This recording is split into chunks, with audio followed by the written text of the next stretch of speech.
Welcome to Business Today. I'm Anthony Kovic. Tonight I have the father of guerrilla marketing, J. Conrad Levinson. He is the author of over 50 guerrilla marketing books. Thank you for coming on the show tonight, Jay. Thank you for inviting me, Anthony. I'm very pleased and honored. Well, you've authored so much content in the marketing world. You are, from the Marlboro Man to the Pillsbury Doughboy, so much stuff over the years. How did you get started in guerrilla marketing? I got started because I had written a couple of books on freedom, and I was invited to teach at the University of California in Berkeley. And one day the students in my class asked if I could recommend for them a book. They said, we all have empty pockets but great ideas. How do we get our ideas out to the world? I said I'd find a book for them, but I couldn't find a book wherever I went. So I had made them a promise that I would do it. So I wrote one. I called it, my first title was 527 Ways to Market Your Business, which was just what my students needed, but it was a horrible title for a book. So that's why I called it Guerrilla Marketing, because guerrillas want the same goals as other people, but they have to use unconventional means. That was the same for my students. They wanted the same goals that anybody wants with a business, but they didn't have the money. So I had to give them unconventional means. And that's where the whole idea came from. I never knew when I wrote the first guerrilla marketing book that it would turn into such a large worldwide empire. But that's what happened.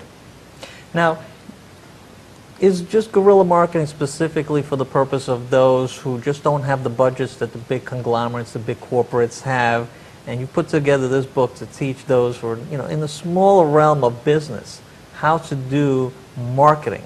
Is that how it got started, specifically for those students only?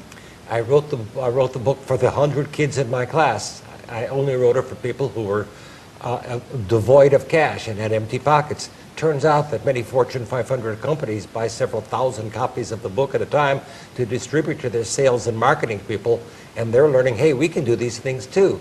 But the reality is the soul and the spirit, the essence of guerrilla marketing is small business.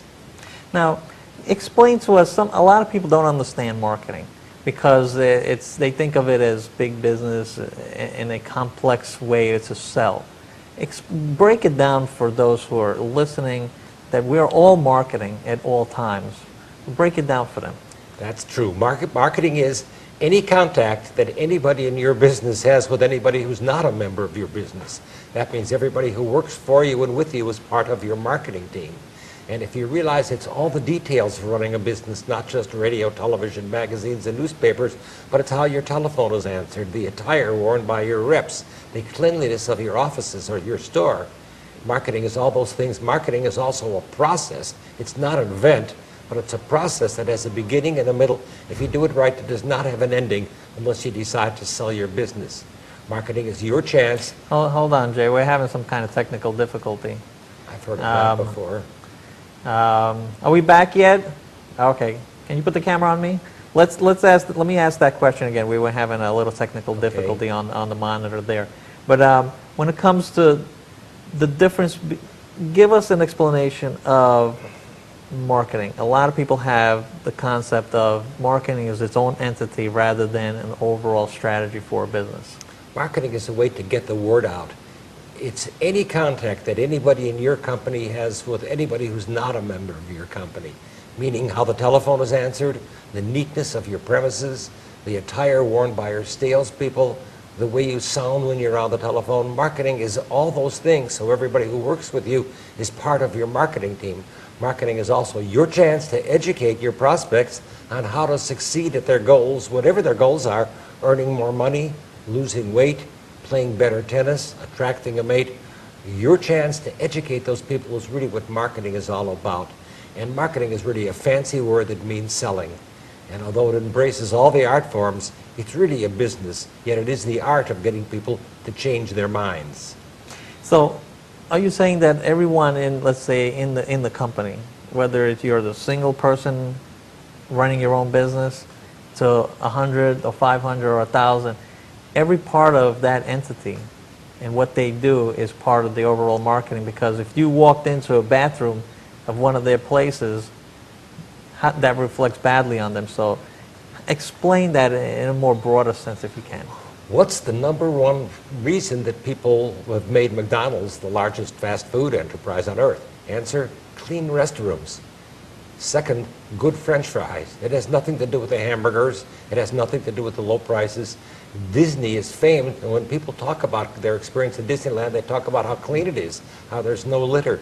If you go to the restroom at Disney, they clean their restrooms twice every 30 minutes. So marketing, you're judged by the cleanliness of your premises, by all the details of running your business. And the more a person recognizes that, the better they're going to do in their business. Now, can you give us an example of guerrilla marketing, a tactic?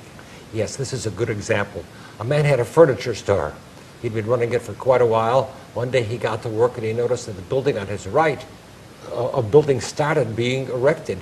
And he noticed as it went up, it was bigger than his building, and eventually he noticed that it too was a furniture store, a competitor right on his right. He got to work a few weeks later. He saw another building going up on his left. That building also was larger than his whole business, and it also was a furniture store, so he was surrounded by his competitors. Another day he got to work, the building on his right had unfurled a huge banner that said, prices slash 60%. He thought, 60%, I can't reduce my prices that much. And their banner, he realized, was larger than his entire storefront. Yet the building on his left, they had a banner that said prices reduced 75%. Now, because he was a guerrilla, he was able to handle himself in spite of such seething competition. And the way he did it was he made his own banner, hung it out the front of his place of business, and it said main entrance. So he relied on the brute force of a fertile imagination rather than the brute force of big dollars. And that's what guerrilla marketing is really all about, your imagination, not your bank account. So well, let me focus on that understanding. So marketing doesn't necessarily mean lots of money. It could just mean an idea that you implement that could be $0 of expense to you. Exactly. The prime investments you have to make if you're going to be running a business and you want to market aggressively are time, energy, imagination, and knowledge. And the more of those four things you're willing to invest, the less money you'll have to invest, if indeed you have to invest any money. There are quite a few very large companies in America and in the world where they've never spent a cent on marketing, but they do spend their time, their energy, their imagination, and the knowledge they have about what makes people tick.